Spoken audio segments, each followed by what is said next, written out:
Good afternoon, ladies and gentlemen, and welcome to episode 55 of Tales of Tamriel. That is a Dungeon Crawler Network production. I am Aggelos, your host, and with me this afternoon, well, she'll show up probably a little later because she's feeding on her own tears right now. Yes, that would be the wonderful Faye. She will be joining us a little bit later to do a few of the stories, but she's kind of sitting over there in her chair crying. Tired. Making me a scarf. Making me a scarf. No? No scarf? No scarf. That's not nice. No scarf. I've been waiting on a scarf for like years. Well, It's when you cold stop up here in complaining, Skyrim. You'll get a scarf. When I stop... I'm never going to get a scarf. That's how it's going to go. All right. Also joining us, the man who is dying on your screen right now. Probably not. That would be Asteldian. Hey, Hello. guess what? I think I said your name right. Hey, congratulations. Hey, I knew I'd get this. I knew by episode 100, man, I'd have it right. Well, you're ahead of the game. Just a few. So, how are you, man? How are you doing this I week? am doing very well. Thank you very much. Excellent. Excellent. All right, back again for another week, and we're glad to have him back. Article writer and guide writer for the DungeonCrawlerNetwork.com. That would be Avi Optimal. How are you doing, good sir? Oh, I'm doing really good. Happy to be back. How are you doing? Wonderful, wonderful. It's a little cold up here. A little cold. It snowed last night and kind of iced over a little bit. So that. I can't imagine. I've actually never even seen snow before. So. Oh well, if you came up here, you'd see plenty of it. Yeah, I'm in California, so we don't get much snow over here. Gotcha. Yeah. Oh, that's a shame. We're getting a message here, Krabby. Thank you. We're getting a black screen for the stream at the moment. Oh. That's weird. Isn't it? Yeah, I'm seeing that too. Did you alt tab there, good sir? I just did, yes. Yes, that's probably why. You may need to relaunch ESO. All right, so while our Steldian there is working on that, we'll get that back up and running for everybody. Yes. I didn't die either. I was just that's my moment of glory. That was. None of us saw. Nice. All right. Well, at least it blacked out when you died. That's good. That's good. I like it. All right. Well, finally, we have two very special guests on the show this week. That would be Scarydrew and Scarydoo from the Do's in Tamriel podcast and stream. So, before we move into game news, we're actually going to move right into our community spotlight. It's the reason why we brought them on. Why don't you guys tell us, and you can pick who goes first. I don't really care.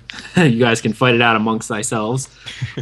What kind of got you into the Elder Scrolls and the Elder Scrolls Online, and what made you want to do your podcast and stream, and also let everyone know where they can follow you and when you guys actually go live.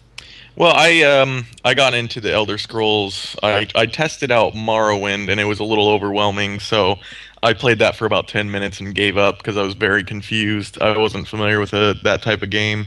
But then I played Oblivion a little bit more, and I stopped playing it, but it wasn't because there was anything wrong with the game. I just, got sidetracked with something else, and Skyrim was where I really played for, hundreds of hours like many have. And if I found out later on that when I was a kid, I had actually played for about an hour on Elder Scrolls 2, Daggerfall, and I didn't know until actually a couple of months ago. I wanted to check out the older Elder Scrolls game, and I was like, wait a minute, I played this game before.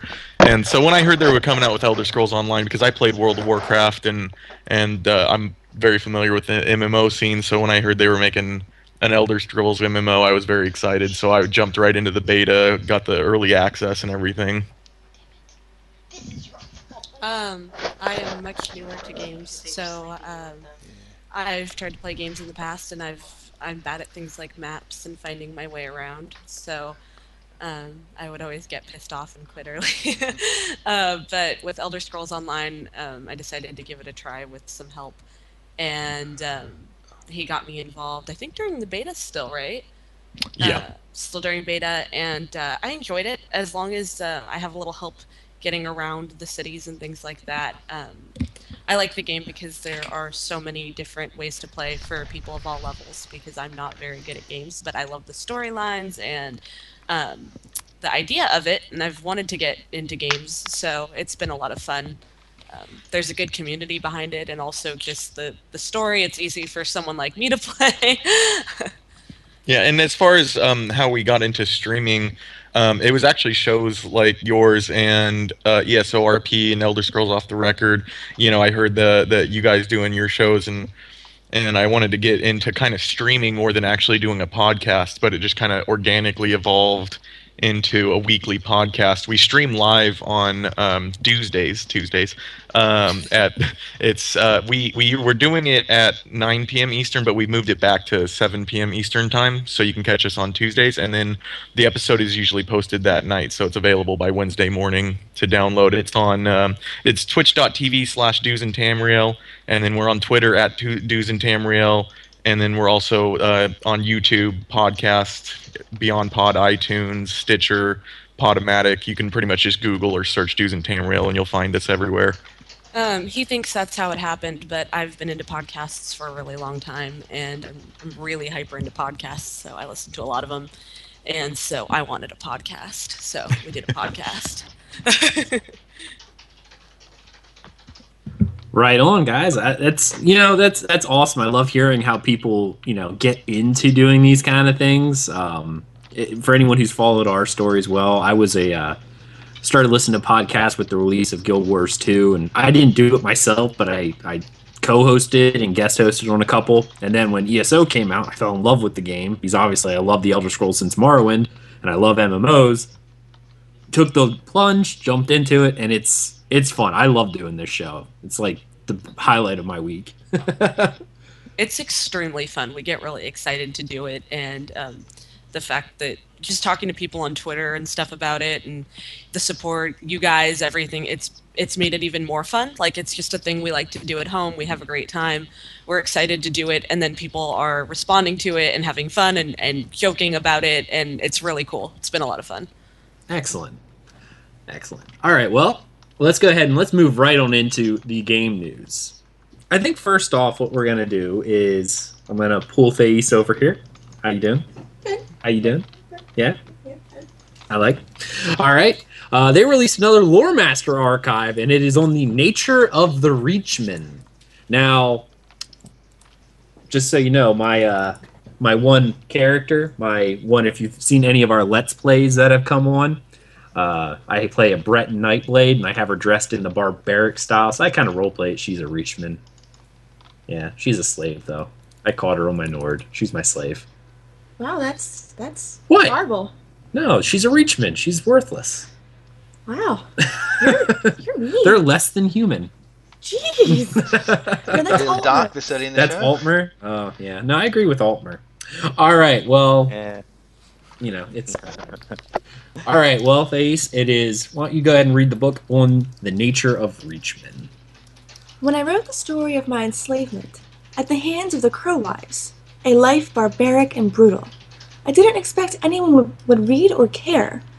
It caught me quite off guard when I started receiving letters and even visits from scholars, historians, mages, and others of that sort.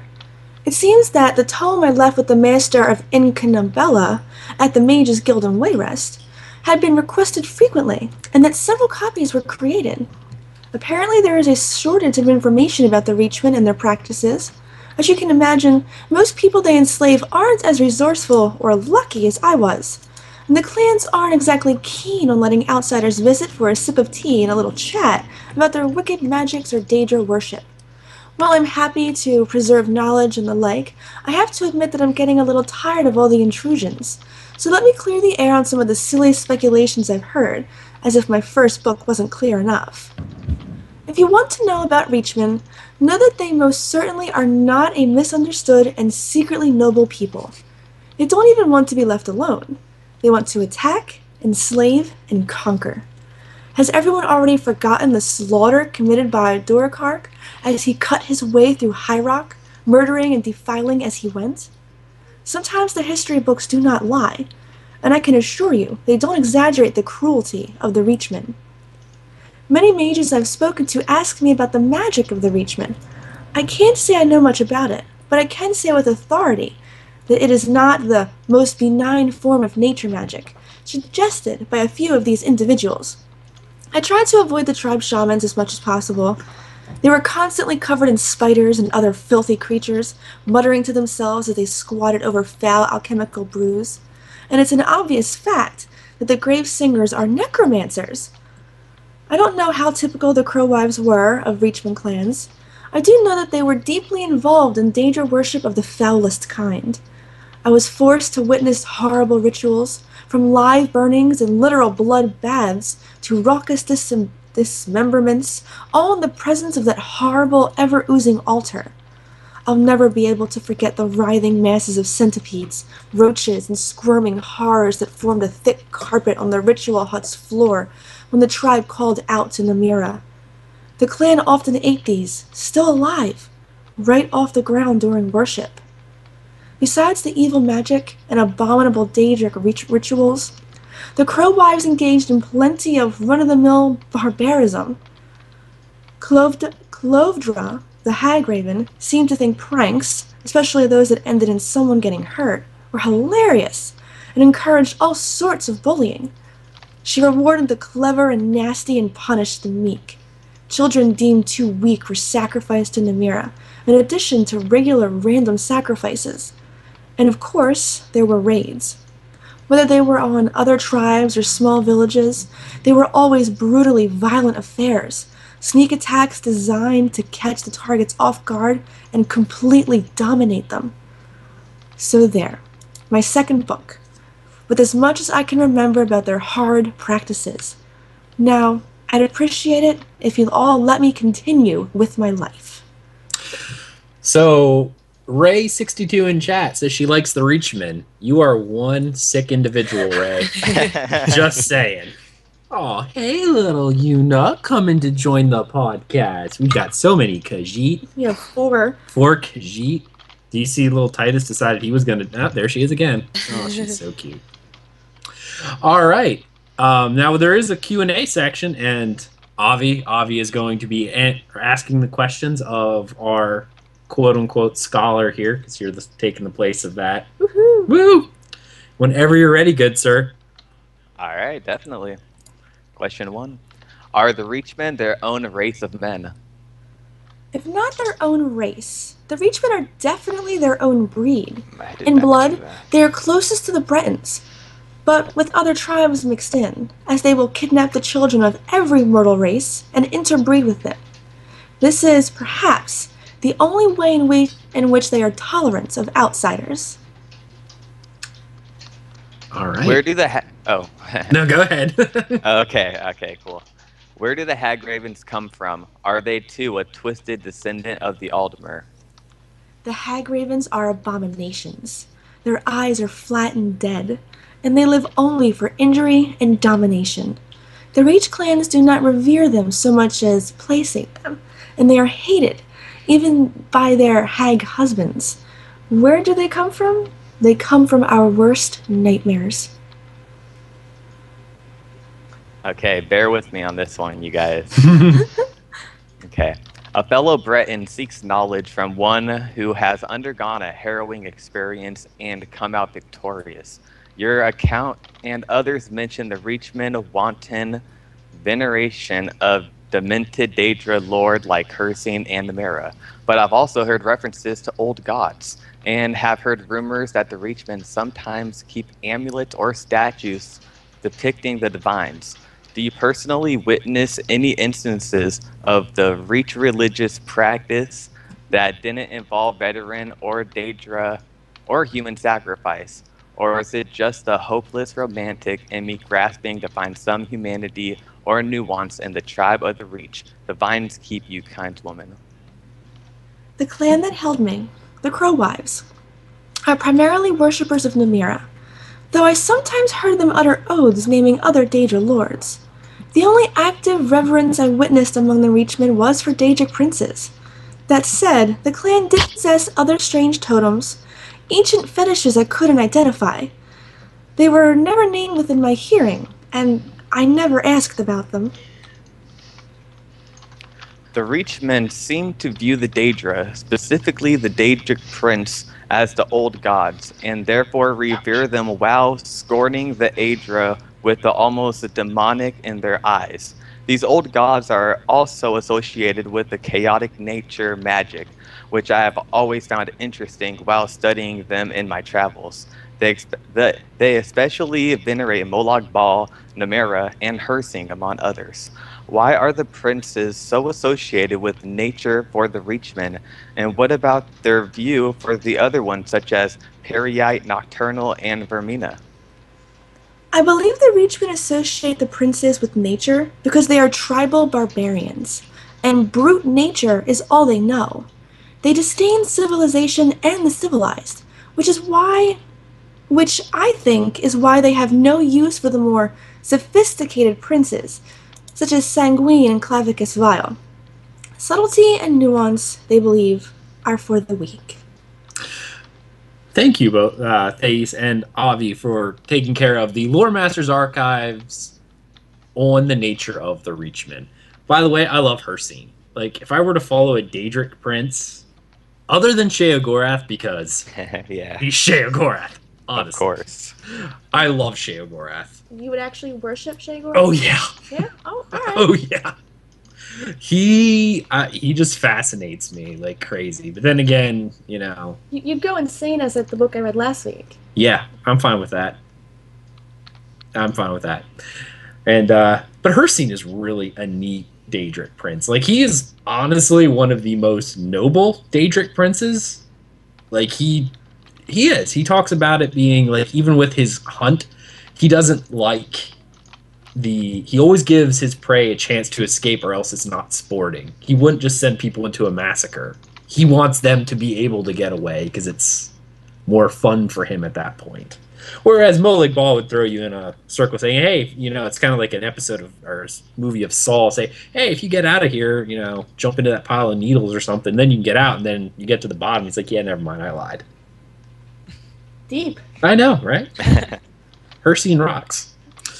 All right. Well, thank you, Thais, and you'll be back a little later for your dramatic reading. Definitely. All right. Excellent. Hag ravens. Who doesn't love them? I'll tell you what. Not their hag husbands, apparently. A lot of divorce rate on them. All right. Well, the next little bit of news is ESO Live happened on Friday. Did everyone in the crew actually get a chance to see it yet, or were you in chat? Anyone? No. Yeah, I was there. Were you? Yeah, I was there for the chat and All hanging right. out. I know Asteldian wasn't. He was asleep. No, I was online, just not listening to the. Just not listening to that. No. Right. Okay. Dew's crew. I like that Dew's crew. Dew's crew. It's like DuckTales. How I about might you steal guys? that from you. Yeah, I was there, and I'll actually talk a little bit later about the question that I asked in the chat that got answered.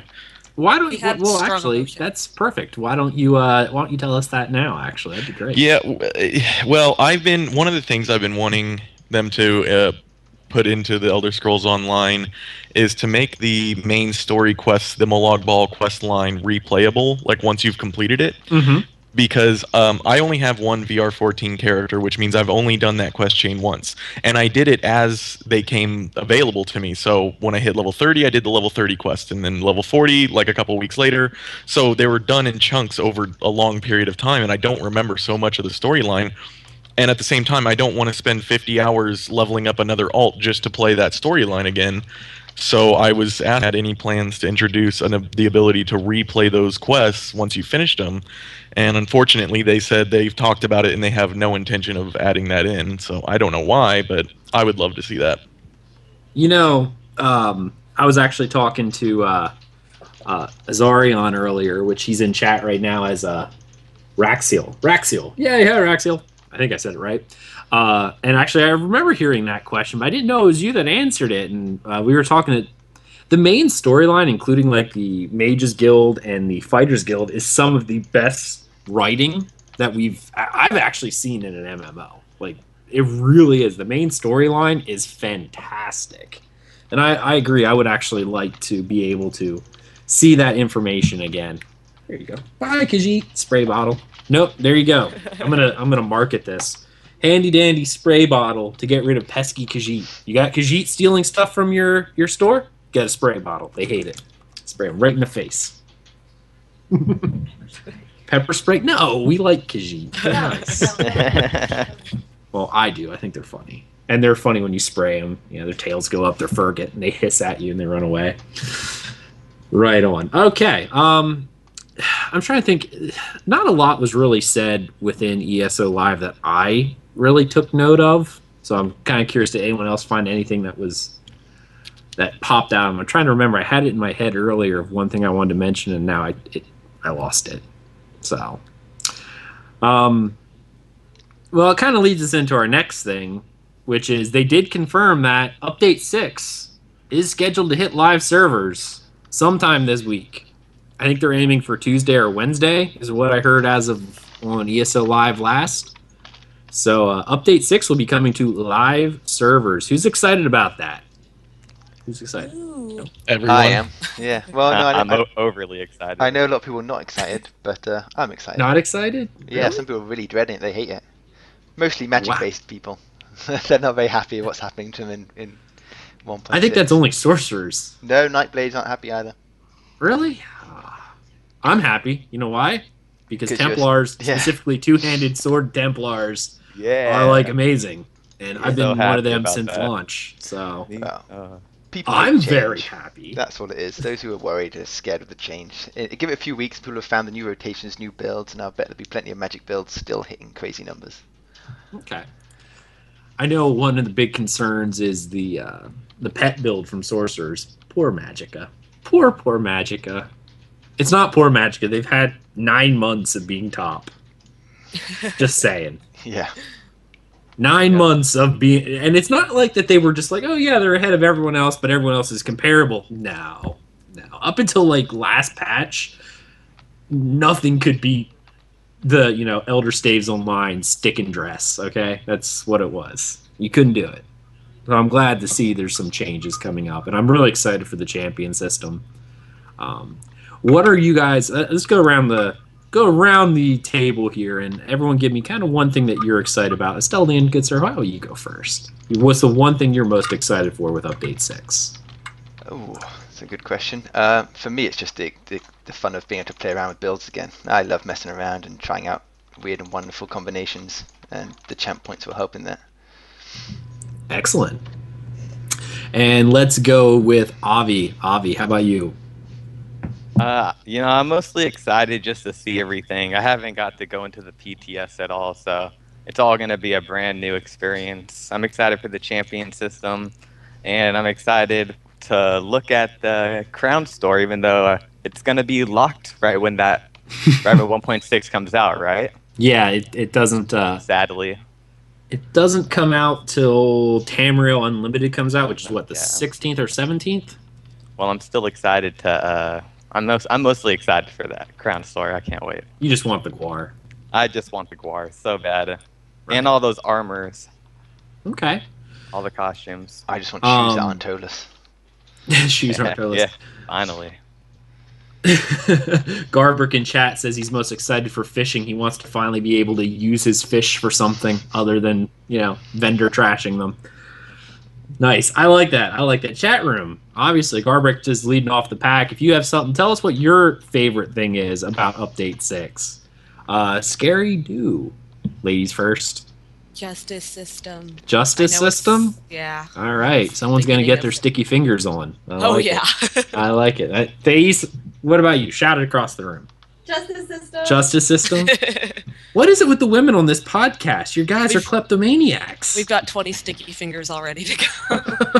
Raiding their men's bank accounts isn't enough. Now they want to do it in game. Oh. I hope your wife didn't hear that. She did. Nice. I like it. All right. And Scarydrew, good sir. I am very excited about Justice and Champion, as many people are, but I think the thing I'm most excited about is bag space. The collectibles, the mounts, everything. Well, not mounts, they don't take up bag space, but the collectibles getting out of my inventory is going to be so huge for me, because trying to manage my inventory is a chore, and a video game should never be a chore. So that's going to be huge for me. And on top of that, you have the provisioning changes to where now you don't have 150 different provisioning items. There's now, what, 75, or like they cut it in half. So that's going to be huge for me to not have to swap characters 10 times to figure out my inventory. Just to quickly piggyback on that, the fact that mounts can be fast and give you extra carrying capacity. Yes. It's a big deal. Yes. Let's see. In chat, Roxiel, aka Azarian, I'm just calling him Azarian. He is excited for the collection system. All the bank space I will get back. I know, I got lots of it too, because I save everything.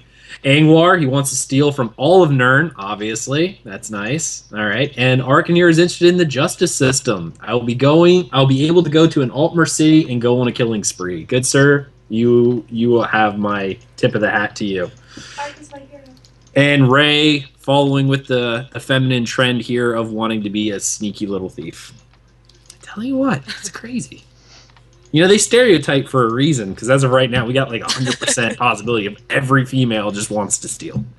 I'm calling it right now. Tamriel's in a very poor place. Yes, it will. It will. I think my thing I'm looking forward to the most is actually animation changes. I'm excited because I've been on the PTS several times, and obviously I use a two-handed greatsword, and I always thought it looked clunky and weird, and there's a weird dragging half the time.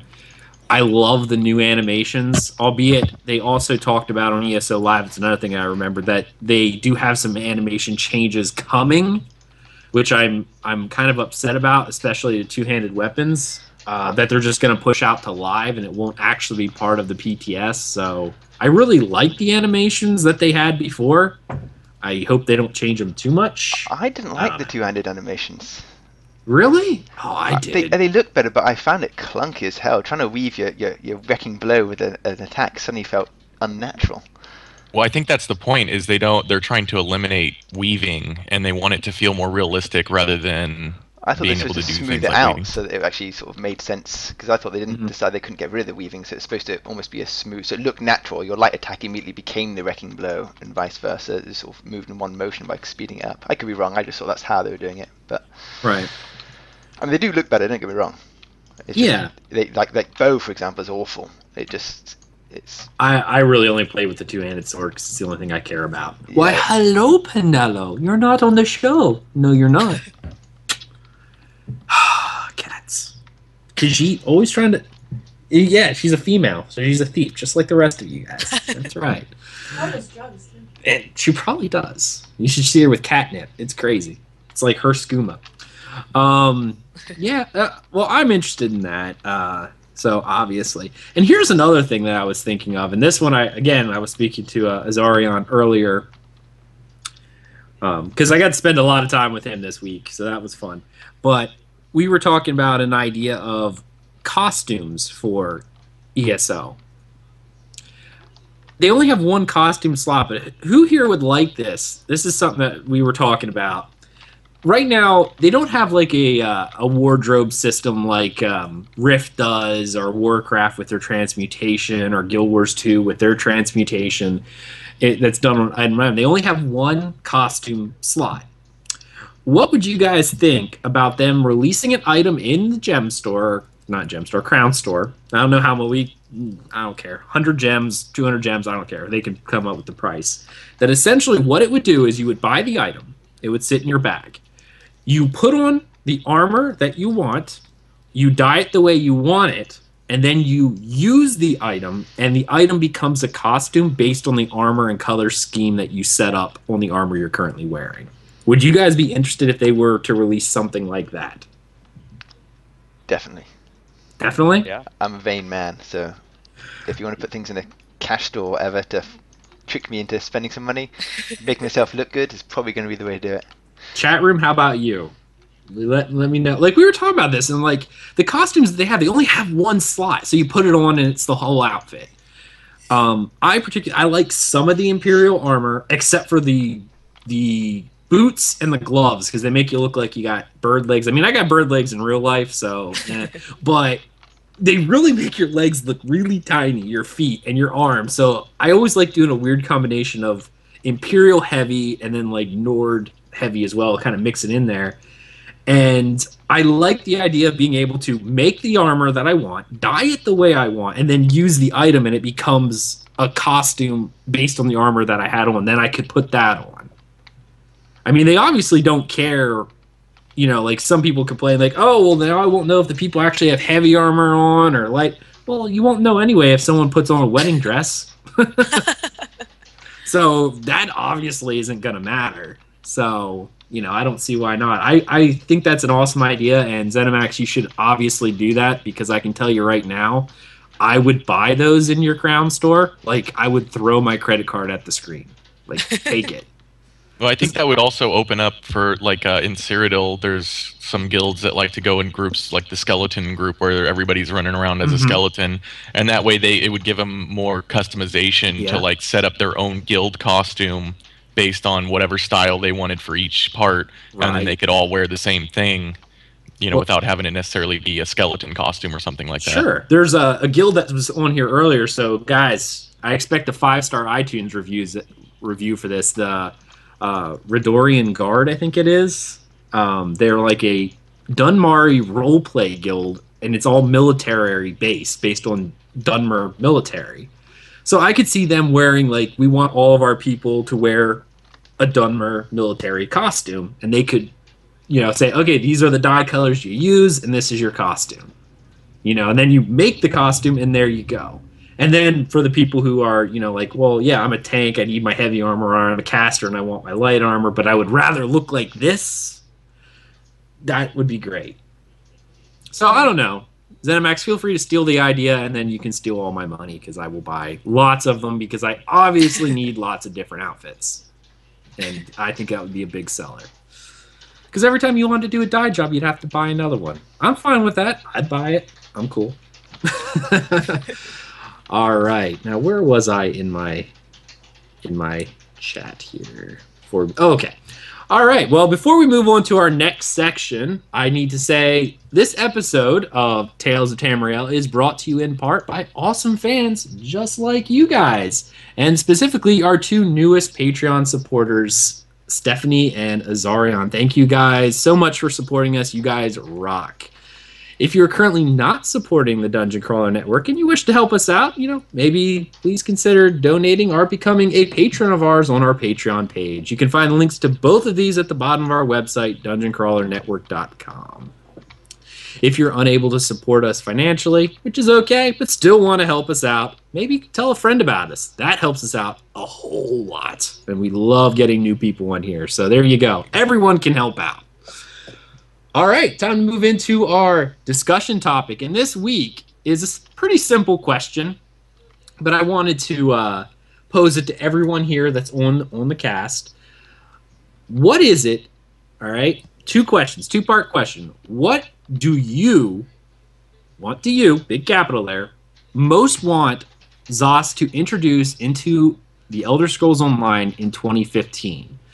And partnering with that, what do you think ZOS needs to bring into the game in 2015? Now, they don't need to actually be the same. The one is the thing that you want most, and then what you think the game needs most to survive and thrive in 2015. And I'll go first because I wrote mine down, and some people probably are still thinking mine. I had time to think of this because I came up with the idea, but the thing that I want most in 2015 is housing. I like housing. I love it. I like to be able to go build my little house, store all my stuff, and go from there. And we'll talk about that in a little bit once we get everyone's ideas.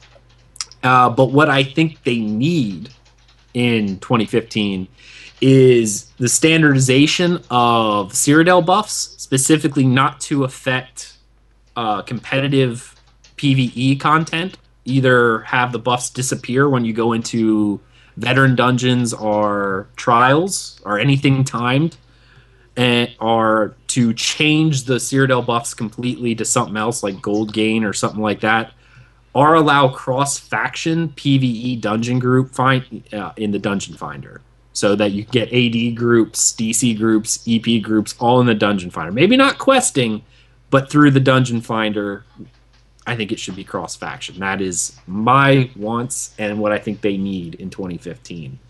Let's go with Scarydrew first.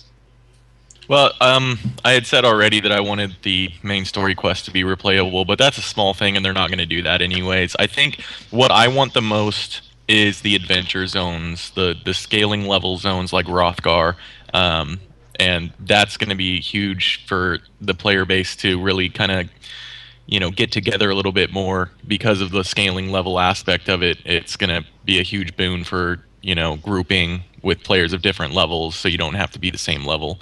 And as far as what the game needs, I think the game needs Imperial City to come out, because Cyrodiil has not had really any significant content update since the game launched. I mean, they've removed forward camps and they've made some adjustments here and there, but there hasn't been any new content update for Cyrodiil since the launch. And there's been, as far as PvE goes, there's been trials, there's been, Craglorn. So I think they need to come out with Imperial City. Okay. Before I move on, the next person, chat room is pretty active too. Azaron says that what he thinks Zos needs to bring into the game this year for balance is spellcrafting, to let classes build their own spells and be able to balance builds based on maybe this class doesn't have an execute, so they can make one, etc., etc. Garzi. Sorry if I butchered your name, buddy. Imperial City is what he wants, and Imperial City is what he needs. Man, that's a song, isn't it? Azarian, he wants housing, so that's what he's after. His want is housing, and Ishabu. Okay. Sorry, I butchered it again. They want a mats tab, so mats are not in our bags. So Guild Wars 2 has a really nice feature for that, like a materials spot that you can stack. I like that. I like that a lot. Krabby says that he needs a good console launch to gain more traction and more time in the spotlight. There you go, Krabby. There's your little thing. I'm going to pull up Twitter as well while we go to Scarydoo. I'll get this.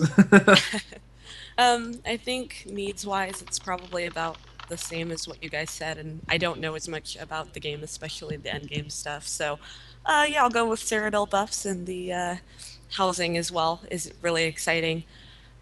This is not, as far as my wants go, this isn't a well-developed thought. This is something I've only read a little about, and it just popped back into my head, and I got excited as I do, so this is what I want most now. But I like the idea of small-scale dueling, so one-on-one between factions or just between friends, and people more intelligent than me have thought it out and talked about how they could make that lore-friendly, and I guess Zos has kind of alluded to it before, but I got excited when I saw that. I thought that looked fun. So that's my current want. Okay. Before we move on to the next person, I'm going to go to Twitter, because I did put this out earlier this week, and I'm glad to get some community interaction.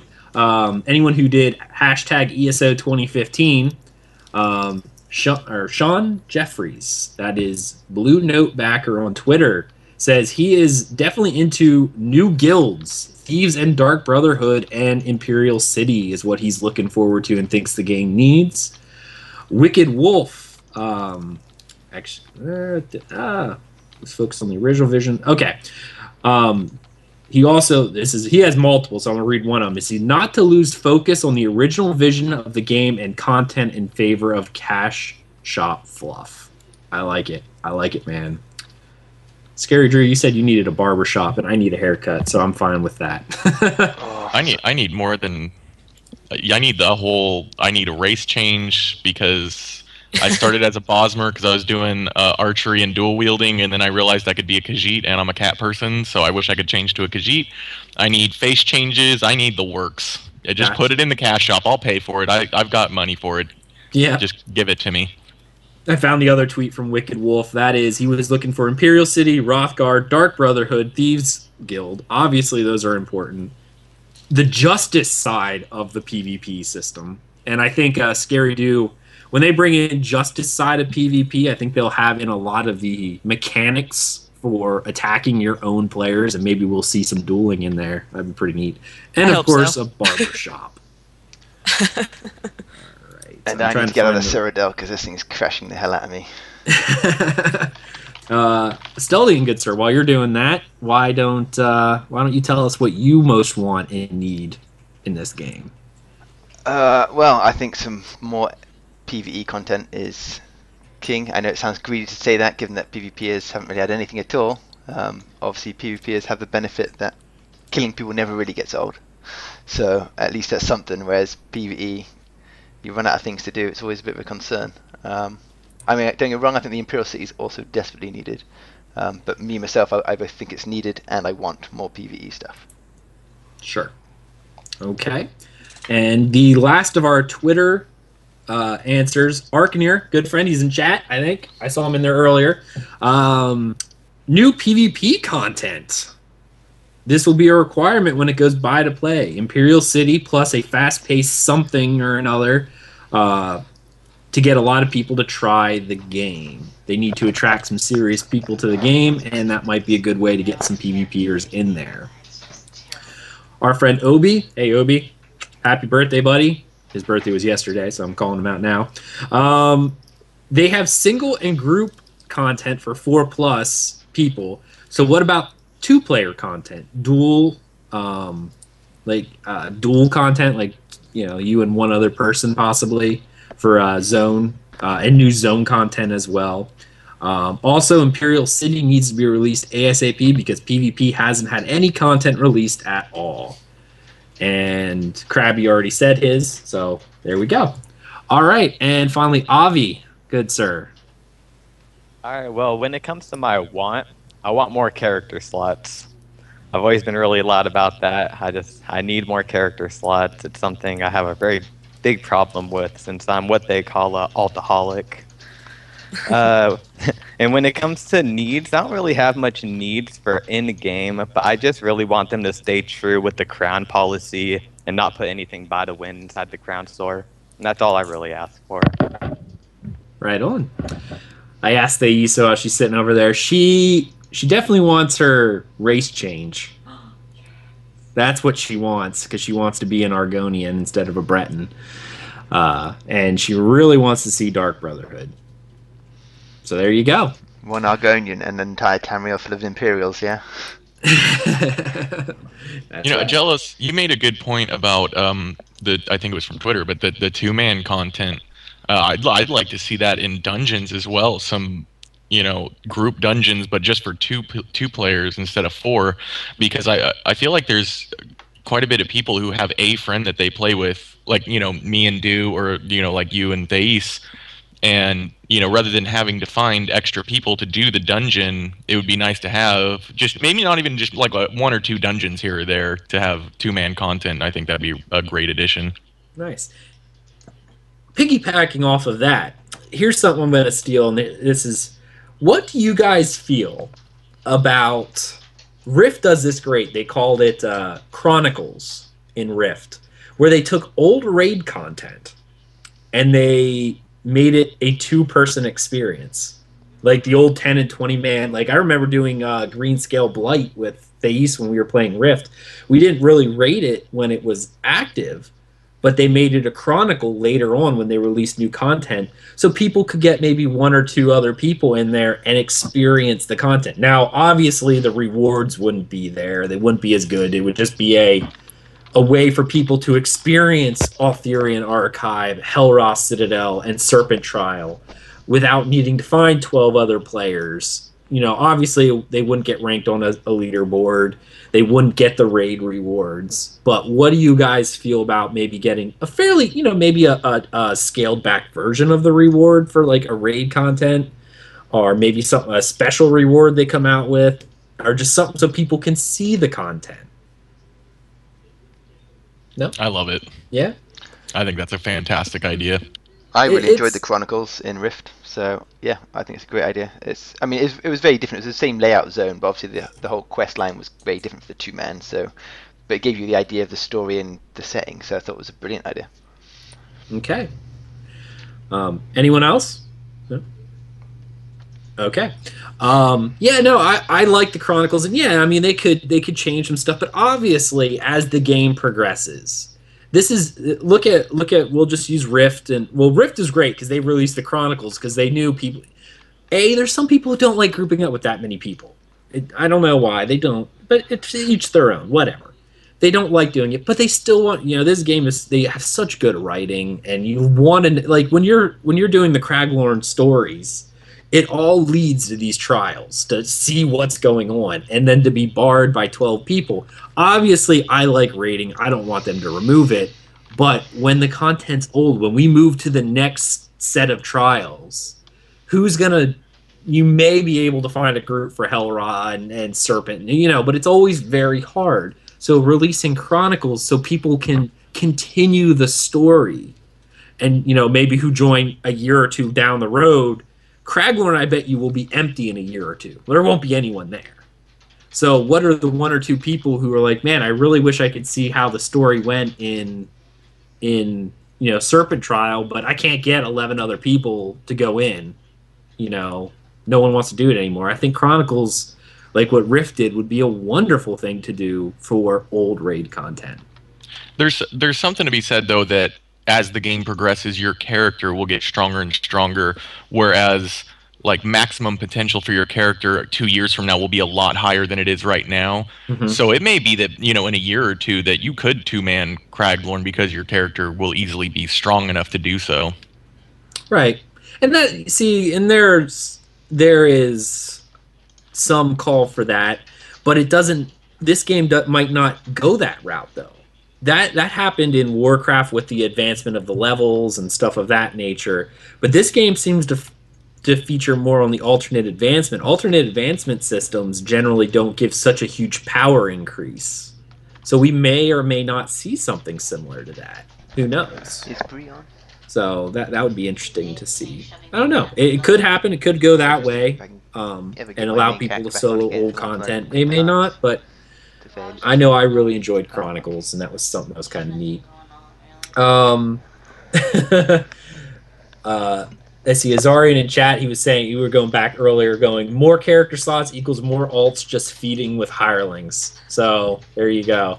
And but Avi pointed out there in chat that with only 8 slots, but 10 different races, or 9 races, 4 classes, 3 factions, only 8 character slots, it doesn't really add up. The math is not there, unless you get rid of all your AD characters, and I think that's a perfect solution for anybody. I only have 1 AD character. I gotta at least have 1.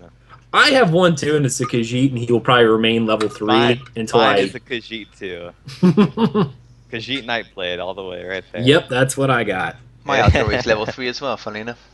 And they will all probably be level 3 until they shut down the game servers. That's how it probably will go.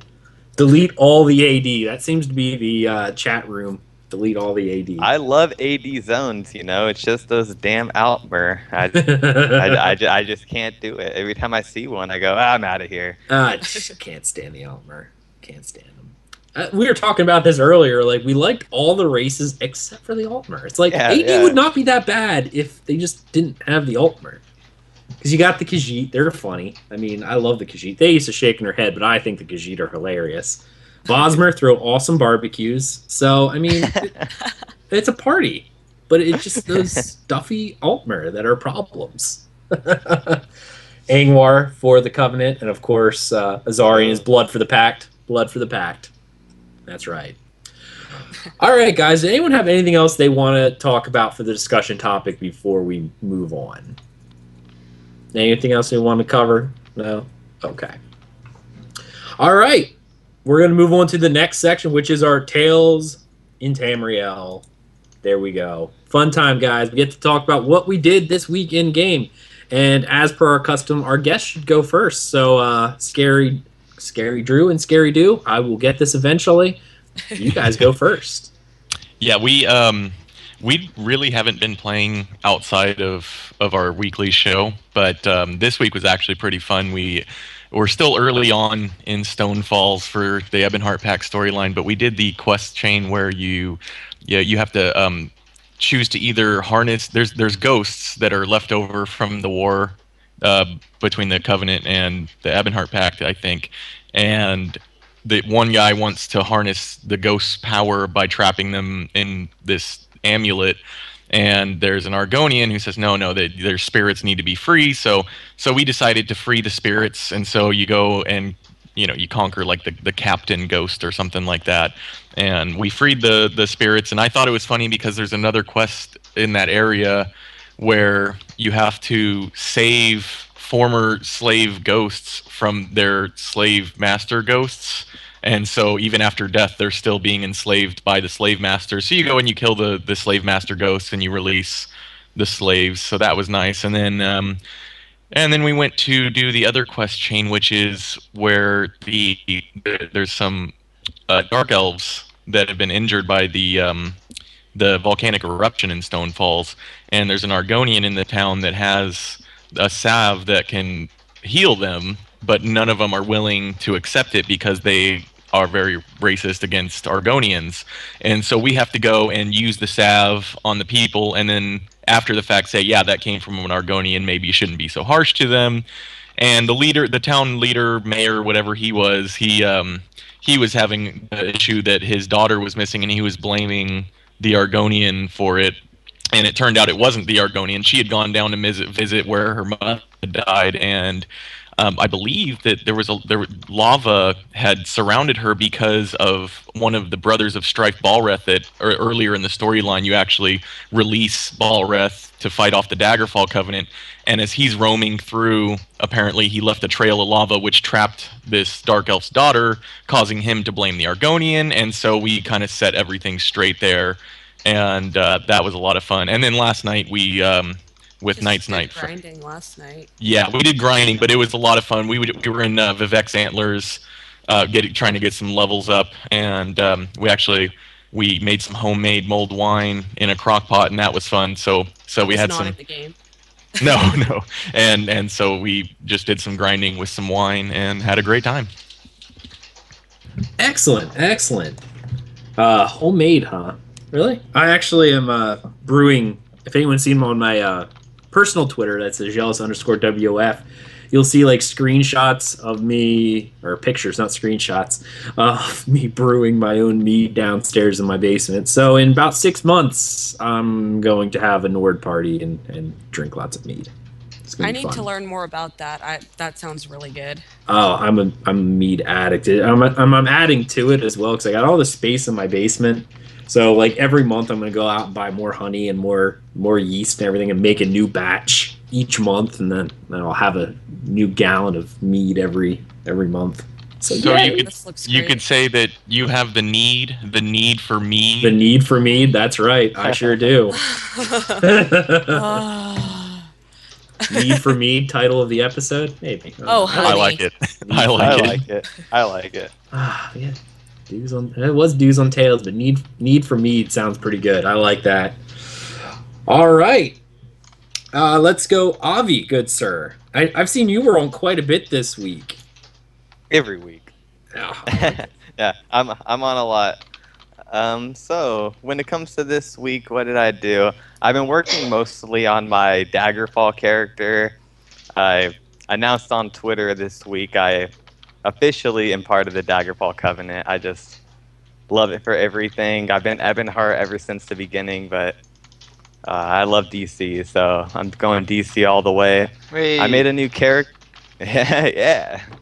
I made a new character called the Thalmor Slave, and it's a DC character. It's a high elf sorcerer, and she's pretty much just gonna carry all of my stuff.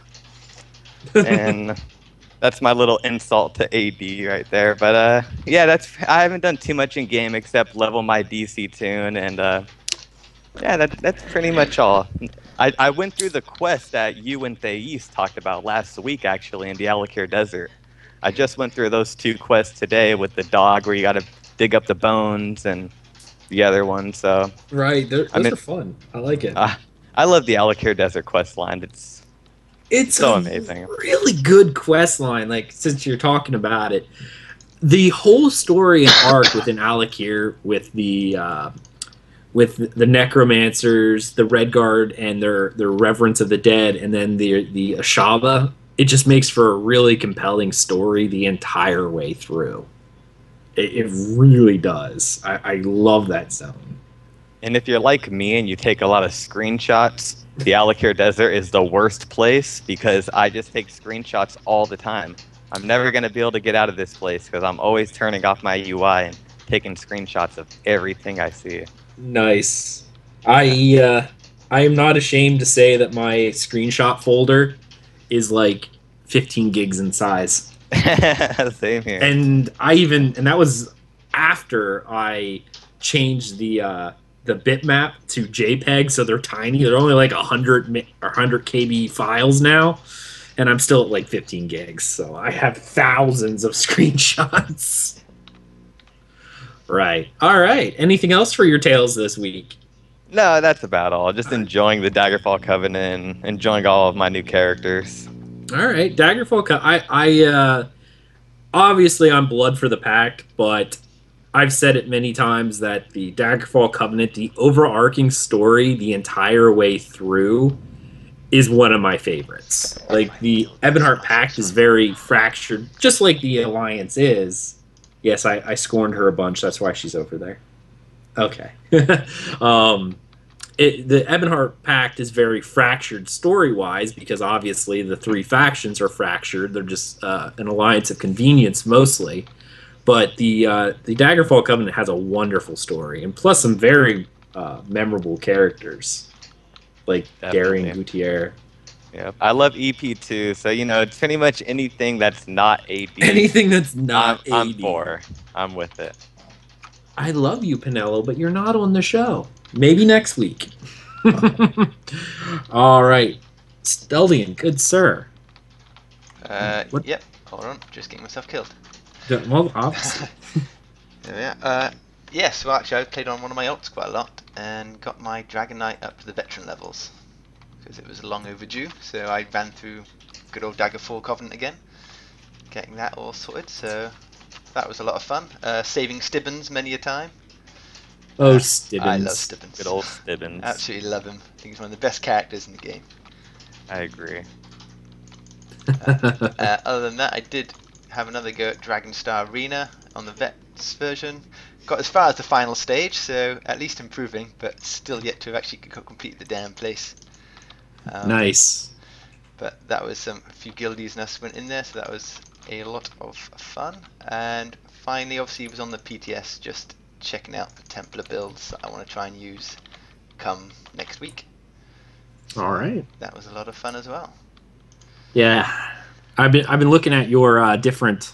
I know you released a new guide on Dungeon Crawler Network for your Templar Paladin build for your tank build. That actually did really, really well. Like I said, I think I messaged you earlier going that your guides are wonderful for that because pretty much every time a guide comes out, you seem to break your record for more unique views every single time you release a new guide. So that's good work on that one. Wow. Definitely good work. Had a lot of positive comments on Reddit and things of that nature, and on the site and everything. Which in itself can be a bit of a miracle sometimes. Yeah, right?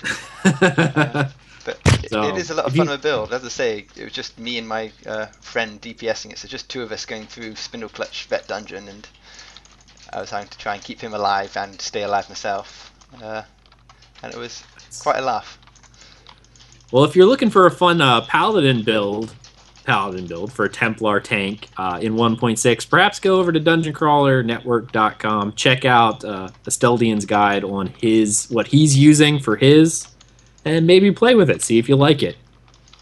Maybe even comment on the post, see what you would change if you're using a similar build. Let us know. We like to know that kind of stuff. All right. Well, I guess am I missing it? Everyone else went, right? Everyone else went for Tales? Yeah? Yeah, you got it. Okay. So it's just me now? All right. God, I'm so there's some news that I'll say. probably the biggest news ever to happen in ESO ever. I mean, seriously, this is amazing news. I finally hit veteran rank 14, like literally 10 seconds before we got on the call for the show. Yeah. So Aggelos is finally a big boy and is now VR 14, and Garbrek in chat, Paladins confirmed in 1.7. Tales of Tamriel said so. That's right. But yes, I finally hit VR 14 on my main Templar. Special thanks goes out to Azarian. He's in chat right now. Awesome guy. He sat up with me for hours. We grinded from veteran rank, like the very beginning of veteran rank 9, all the way to 14 in 2 days. So he was up with me, well, till about 8 in the morning his time. He's in Australia, so and that happened around 6 o'clock my time. We started at 9 a.m. on Saturday and pretty much did not stop until just before the show started. I got a couple hours sleep and then went back on and grinded in Spellscar some more. So, yeah. Did the skies open up? A beam of light shine down on you? The Aedra started singing. It was pretty big like that. And actually, now I have to check. Garbrick is asking me a question. He's like, "You just now hit VR 14. What's your / played?" I am going to log in right now, good sir, and find out. Hopefully, I don't, because I don't even know. I have to. You hit VR 14 just in time to get those extra champion points when 1.6 comes out in a couple days. That's why I was going for it, for the extra champion points, to make sure that I could get the max amount. You still need to get 1 million into 14 to get the max amount. Yeah, that's true. I just hit it, so I'm going to grind a little bit more after that, but I have to get the better XP bar to double check. Come on, log in real quick so I can find that out. And Arcaneer in chat says, "What I'm wondering is how did they allow you to grind yourself to VR 14?" Dace, do you want to shout this one? I had no choice. You drugged her. Yep. So, yep. I still need to grind out the last little bit of V14 because I just hit it. I'm only like 1,000 experience into it. He'll pay for it later. I'll pay for it later. It's worth it. Played. My total play time on Aggelos is 29 days, 20 hours, 49 minutes, and 54 seconds. Good lord. Yes. The beauty of an MMO. Yes, 29 days of constantly logged in time of playing this. So, and a lot of that was me reading stories and stuff. So yeah, it took me almost 30 days to hit VR 14. So, yeah, that's what happens. All right, so that's pretty much the majority of what I did this month, this week was the grinding this weekend. We did a little bit of questing things, not a lot, just a little bit. Trying to finish off the rest of the zone in Alakir. And they did grind with me for the after Azarian went to bed. They hopped on and grinded with me for another 4 hours. She hit veteran rank 7, so that's awesome. Yes, the East did grind. She grinded good. Yeah, grinded. I can't believe that. What have you done to her? You grinded your character to VR 14, and now you've got her grinding? I know. I don't know. She was out there helping me out, just in Spellscar, messing around, so... It's those hormones making her wacky. It must be. Absolutely must be. Hormones making you wacky. So, yeah, that's pretty much what I did. So, the rest of this week, as soon as I get off here and edit the podcast, I'm going to hop back in and Spellscar grind a little bit more to fully max out, get the million or whatever it is experience I need to be completely maxed out on VR 14. But, yeah. That was a lot of fun. Finally got it up there. Many, many hours of grinding there, Stace. Bless you. Sorry. Yeah, nice. So, yeah, that's what I did, and that was the big news. And obviously I put it out on Twitter because no one would believe me otherwise. If it's not on Twitter, no one will believe you. No one will believe me. So that is that. All right. So the end of the Tales section, we're going to move on to the dramatic reading. So this week we get to start a new series of books for the Elder Scrolls Online, and we decided to pick the series book called Dungeon Lore. Excuse me. Got to scoot over a little bit. There you go. Yeah. And this series contains 17 different volumes, and this week we're going to pick up the first one. I'm not even going to pretend to pronounce it. You go ahead. Arx Carinium, First Seed Report, by Centurion Pontius. Building a fort in a swamp is no trivial task, but my men and I have accomplished it with Arx Carinium. It was a battle the entire duration, with insect-borne disease, with the wildlife of the marshlands, but the Empire wanted a foothold in this region, and we provided one. Unfortunately, as of this writing, we've packed our arms and armor on orders from Colonel Marianus, and prepare to leave our work behind. The Colonel cites the continued loss of a half a dozen soldiers every month in maintaining Arx Carinium as detrimental to the war effort. I agree, and would note that I practiced this outcome when we arrived over a year ago. I agree, and would note that I predicted this outcome when we arrived over a year and a half ago. I said as much to the Colonel, who ordered that the project proceed. This isn't a statement of complaint, but a fact. Construction suffered numerous complications. The bog impeded our progress at every turn, and it became clear the initial foundation we built would sink after the first month. When we moved our location farther to the north, we met a fierce Wamasu that cost me 10 men to chase off the premises. After repeated encounters, our war wizard, Belisaro, named it Gankatin, the Tempest, after the bolts of lightning that the beast emits from every orifice. Ganktin was the moniker of a hated ant, rumored to possess orcish blood. The dense humidity was another foe, turning our plate armor to steak barrels full of sweat during the early months of construction. It goes against regulation, but I allowed my soldiers the luxury of cloth armor during the summer. It was that, or death from heat stroke. We would have been at a disadvantage had we come under attack, but any enemy marching towards Arx Carinium would be half dead by the time they reached us. In any event, it never happened. Battle found us just the same. Every beast in this swamp, large or small, is a walking death trap, and some days we fought sword to stinger with insects the size of a grown man's head.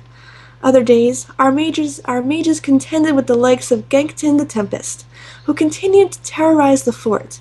He razed the eastern wall a dozen times, and I regret that I will never be allowed the luxury of mounting his skull on my mantle. But if it means we finally get to leave, I'll allow Ganktin his life. As I look back on this last year and a half, at the resources and manpower it took to construct Arx Carinium, I can't say it's been worth it. Again, this isn't a statement of grievance. I bear my superiors no ill will for my orders. However, I would note that I made several warnings in advance of this project, and have compiled copies of my letters to my immediate superior, Colonel Marianus, detailing the reasons why I believe the construction of Arx Carinium could prove a disastrous venture for the Empire. I want to clarify that this is not a declaration of failure on anyone's part, either for myself, my men, or Colonel Marianus.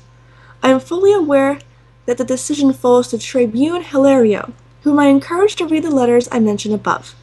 I've already sent word and made them available for any officer to peruse at the Imperial City Military Archives. All I remember from this dungeon is when we were playing it, there was a bug, and it was a funny bug because I remember the water spirits. But do you remember how the German voiceovers? There was a bug, so when we were in there, you hear them talking like, "Wow, they made up a language for the water spirits." Then I saw the text on the bottom, like, "Wait a minute, that's German." They messed up the audio line when we were playing through it, and it was all in German. So I have no idea what's going on in that story because it was all in German. So does anyone else know with the story of this dungeon, like what the bosses were? I'm looking at you, Asteldian. No, but I do remember the German. I have to admit, I do remember that little bug. But no, I don't actually remember it off the top of my head. Yeah, that's. I only did it once, and we did it for the story, but we didn't even get to enjoy the story because it was all in German. I don't know. I kind of enjoyed listening to the German. It was interesting, but it was just funny that they messed up the audio on it. Because I remember like 3 patches later, they were like, "Yeah, we fixed an audio bug that was causing like German and French voiceovers to be in the English client." So that was funny. I I think liked they it. fixed it about Gotta 3 get your- times, didn't they? Yeah, Kept breaking. yeah, it definitely did. That's probably why I haven't done it. Yeah. So, all right, let's go ahead and move on to our next section, which is the guild corner. So, Stelling, good sir, you get to go. Yes, for anyone interested on the Daggerfall side, on the European servers, Crucio Sanctorum is still open for business. We've actually had 3 new recruits this week, so that's a good positive, a good start. We're hoping to eventually get into doing some regular raiding. We've got some experienced raiders in the guild already, so it shouldn't be too painful an experience starting up, just as long as we get the numbers. Obviously, we are open to anyone on the Daggerfall side. In fact, 3 of our guys that joined, 2 of them aren't even in levels yet, so they just come for the social side of it anyway. And then when they get higher, they'll be more than welcome. So anyone interested, just send a message to @Asteldian in-game, or of course we do have a website, but you can find all that on Dungeon Crawler Network, which I'm sure is on your favourites bar anyway, so just pop there and look in the About Us, and you can see everything you need. Excellent. All right, and this week we actually have a raffle to give away. So, all right. Obviously, the raffle is to support the Wings of Fate, which is the Tales of Tamriel Community Traders Guild. Every week, what we do is we have a raffle where members donate 1,000 gold per ticket that they want into the guild bank. It helps us buy our traders. We pick one winner, and that winner gets 30% of the money earned. So let's see here. I got to go to my trusty random.org. And let's see. We had exactly 50 tickets this week. Excellent. So 2 to 51. Hurry up, random.org. Do your thing. 2 to 51. Oh, the suspense is killing me. And the winner is number 27, which is Kunjude. All right. Congrats, man. I will send you your money in-game. Congrats. And remember, every week, as soon as we're done with this, a new raffle starts. So start sending your money in, and we'll get your tickets confirmed. So congrats. Congrats. All right. Let's go ahead and I guess it's the end of the show. Makes me sad, but it is time for final thoughts. And again, as per custom, our guest will go first. So please, give us your final thoughts for the show, and also make sure you repeat again where people can find you. Yes, my final thoughts. This was a lot of fun. I was really excited to be on the show. I've listened to this show for quite some time now, and my only regret is that I usually listen to it at work. So I guess I can still listen to it, but I've already heard it now, so I don't have that to get me through the work day. But it was a lot of fun, and I really appreciate you guys having us on. And I'll just go ahead and list off. Twitter is @DewsandTamriel, twitch.tv/DewsandTamriel. We stream live on Tuesdays at 7 p.m. Eastern Time. And you can email us, dewsandtamriel@gmail.com. And we are also on YouTube, Podomatic, Beyond Pod, iTunes, Stitcher, the works. So just Google Dews and Tamriel and you'll find us. We're trying to get into all of your friends' ears by having every website possible. Right on. My final thoughts are that you guys make me want to play the game more, because I am not, as he said, we haven't really played much this week other than for the show, and I'm not super active, and the more I learn from your shows and streams and things, the more I just want to get in there and play and try not to suck so badly at navigating my way around. So I'm going to try. You're all very inspiring. Thank you for having us. Awesome. Well, thank you guys so much for coming on the show. We really, really appreciate you guys coming on, and I know I enjoy your show thoroughly. Um, yeah. So, yay! All right. Avi, good sir. Tell us your final thoughts and where people can follow you. All right. Well, thank you guys for having me again. I love this show and I love being on it. Thank you, Deuce and Tamriel, for coming down and hanging out. I was with you guys last night on your show in the chat and had a lot of fun. And I'm planning on being back there next week too. So yeah, you can find me on Twitter at Avi Optimal, Avi Optimal, or in game. Add me. I'm always willing to help. And I recruit for the Wings of Fate, so come join the guild. Excellent. Asteldian, good sir. Yeah, I just wished 1.6 would hurry up and get here. It's I'm kind of waiting for that now, so just easing up for that. But the show was fun. It's great having yet another bunch of people here. Nice, busy show, and I do enjoy watching the do's when I'm sitting at work, pretending to be busy. So keep up the show. I need my my ESO intake whilst I'm away from home. So yes, thanks for that. All right. Well, thank you. Oh, and good luck with getting your audio sorted. Oh yeah, I was gonna say that in my final thoughts. I wanted to thank Asteldian because we put up a Kickstarter to try and help fund some better microphones. We had some issues with our cat recently, and it was vet bills of upwards of like $2,000. So things are kind of tight right now, and so I threw up on the Kickstarter just to why not see what happens. And Asteldian was the first to kick in $25. So that was really cool to see that, and I wanted to give you a huge shout out and a huge thank you for doing that. My pleasure. Excellent. Well, there you go, guys. Let's band together as a community. Check them out on their Kickstarter. Let's see if we can help them out. All right. I guess it's just me now, right? Okay. Well, I do want to thank all my co-hosts for joining me this evening. Before I get off here as well, just for anyone who's interested, our streamer Krabby, he's in the chat now. He's in the chat now. He's going to be taking over directly after the show is over, and he will be streaming some Guild Wars 2. So if you're in the chat and you're interested in Guild Wars 2 and want to see him mess around and maybe die, which is always fun, feel free to stick around in chat after or in Twitch afterwards, and he'll be streaming directly after the show. Thank you, the Dues crew. I like it, Dues crew. Thanks, the Dues crew, for coming on to the show. I love your show, so keep it going. And yeah, a lot of good discussions this week. I'm glad to finally hit VR14, even though in chat, Azaron's telling me he needs to hurry up and get back in here so we can grind out that last little bit to max out veteran rank 14. So that's what I'll be doing after the show, and I've done editing everything. We'll be grinding out that last little bit of experience to max out my VR 14 bar. Yeah, and I'm trying to think what else. Oh my goodness, I'm at a loss. Anyway, obviously, thank you everyone, especially the chat room. You guys have been great, absolutely great. Come back again. Thank you so much, and everyone have a great night. All right.